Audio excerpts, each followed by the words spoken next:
Good morning and welcome, Northdale. Happy Friday, April 9th. Today is a day two. I'm your co-host, Mr. Schreiner. And I'm Mr. Fellagy, proving once again that my casual Friday attitude knows no bounds. We are excited to bring you this live episode of Northdale News today, and providing the adult supervision, Mr. Colin Schultz. This will be our last day bringing you the news from the world's largest ball of twine. Fellagy has been excitedly waiting for the world's largest cat to come and play with said ball of twine, but to no avail. Today's temp will top out at 54 degrees. Your fine dining options this afternoon include, but are not limited to, breakfast pizza, a spicy chicken sandwich, cheeseburger, or to the shock and awe of all, the PB&J. We are here to bring you the information you need each and every morning, as well as some information that you do not need. For example, it's a little-known fact that purple is the non-spectral color, which means that it exists only in our minds. There is no wavelength of light that corresponds to it. Our brain perceives purple when it sees a mixture of strong red and strong blue light without any green. Wow, finally a fact that's worth knowing, Sean.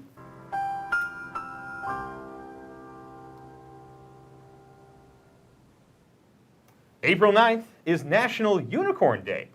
The unicorn, both beautiful, majestic, as well as make-believe, is actually the national animal of Scotland. Huh.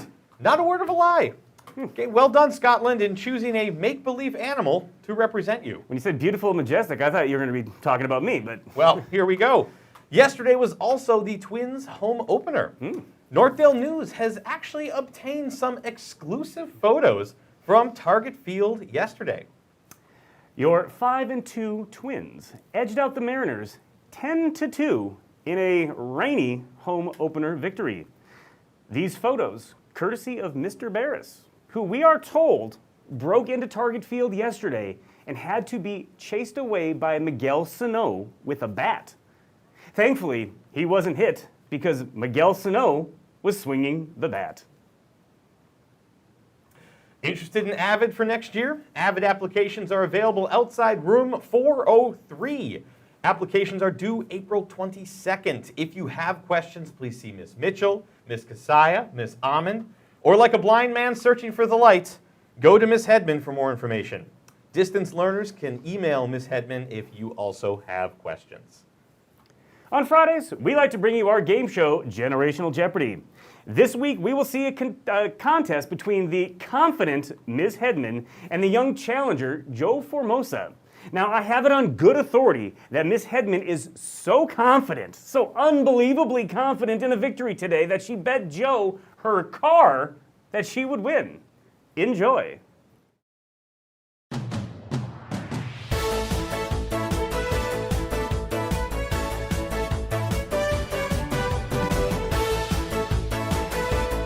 All right, folks, hello and welcome to another episode of Generational Jeopardy! Today, our fabulous contestants are Miss Hedman and Joe Formosa. We are hoping finally for a student victory here. Not that we are tilting the tables one way or another.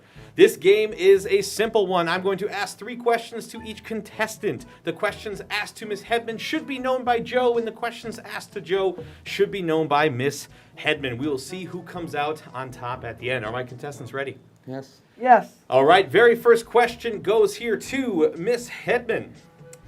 What is the name of the bully that becomes a good friend to Phineas and Ferb? I knew you were going to give me a Phineas and Ferb. I don't know Phineas and Ferb at all. At all. Answer, Miss Hedman. Phineas and Ferb. Ferb. Incorrect. Over to Joe. What is the name of the bully that becomes a good friend to Phineas and Ferb? I haven't watched this show in a while, so I'm gonna go with Bullock. Incorrect. The proper answer was Buford. I believe it's pronounced Buford. All right, question number 2, still tied 0-0, goes over to Joe. Joe, on The Office, to whom was Pam engaged to before Jim? I've never watched The Office, so I'm just gonna go with Michael. A hilarious answer, but no. Over to you, Hedman. Who was Pam engaged to before Jim? Oh, I don't know. What's his name? Oh my gosh, my son's gonna kill me. That has nothing to do with this game. I can't think of his name. I know. I don't know. Damn. Incorrect. We are off to what we call a Peralt start. Still saying 0-0. Back over to Hedman. Question number 3. The correct answer was Roy. The correct answer was Roy. I apologize. Question number 3. Going over to Hedman again. Charmeleon, Charmander, and Charizard are all types of what? I think I know this. I think I do. Pokemon. Very good. The first point is scored over to Hedman. Going on to question number 4. Back over to Joe. Joe, where in the U.S. will you find a miniature version of both the Eiffel Tower and the Statue of Liberty? New York. Incorrect. Back over to Hedman for a chance to steal and take a 2-point lead. Where will you find the miniature versions of the Eiffel Tower and the Statue of Liberty? My social studies people are going to be very disappointed in me, I have a feeling. I am just going to guess Chicago. Incorrect. Mr. Leach is going to come down and see you later. It is Las Vegas. Moving on to question number 5 with a 1-point lead over to Hedman. Question number 5, okay, is what female character took over as the lead in the Star Wars franchise, beginning with The Force Awakens? Can I phone a friend? No. Any other questions for me? That's not this game? No. But Crystal would know this. Possibly. Oh, she loves Star Wars. We're not having a conversation. Princess Leia. Incorrect. Back over to Joe to tie up the game. Joe, Oh, Joe, you what know this, female don't you? character took over as the lead in Star Wars franchise, beginning with The Force Awakens? Ray. Very good. Joe ties up the game at 1. Moving on to our 6th question. Joe, you have a chance to put this game away right If I now. lose. Question number 6. Who played Dorothy in the film The Wizard of Oz? I don't know this one. I haven't watched the movie.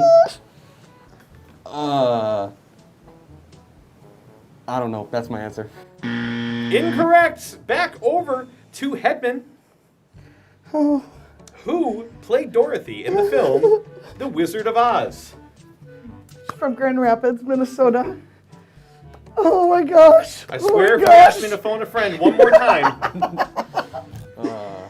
Oh. I can't think of her name. This is really hard. 5, 4, 3, 2, 1. Incorrect. The So answer disappointed. is the irreplaceable Judy Garland. I knew where she lived. We are Where moving she was on born. to our tiebreaker. Our tiebreaker, the rules are slightly different. Our tiebreaker here is not directed at either contestant. Whoever knows it first will ring in with their name. Are we ready? Yes. Which U.S. state has the largest population? Joe. Joe. California. Very good! California!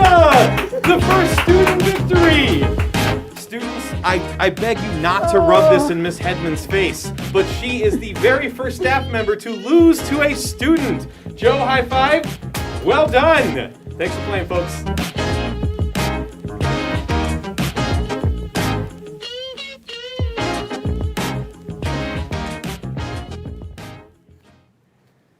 Thank you to our competitors. What a spectacular game. Absolutely. If students would like to ask Miss Hedman about that bet to give Joe her car if she loses and how she plans to pay up, feel free to find her in what room, Sean? That would be room 403. That is, again, that's 403. Just barge on in, kids. Go on in. Students at Northdale, we practice valor. V is for valuing ourselves and others. A is for accepting change. L is for learning and growing. O is for owning our actions. You hear that, Miss Hedman? You have to own those actions. And R is for refusing to give up. I'm pretty sure they have bus stops on the way home. I'm- You know. Now, I want to wish a happy birthday, a happy third birthday to my son Henry. Happy today. birthday, Henry. And to my wife, I want to pass on the same message that my grandmother passed on to my mother on all of our birthdays. Honey, I bet you're feeling better today than you were 3 years ago today. I mean, personally, I'm not really sure what the big deal was. I mean, I was there too. I had to stay up like all night that night. I mean, you guys know what am I right? Am I right, guys? I mean, anything you want to add, Sean? Or I mean, I think it's a valid point to. Are you guys really just going to leave me hanging like that?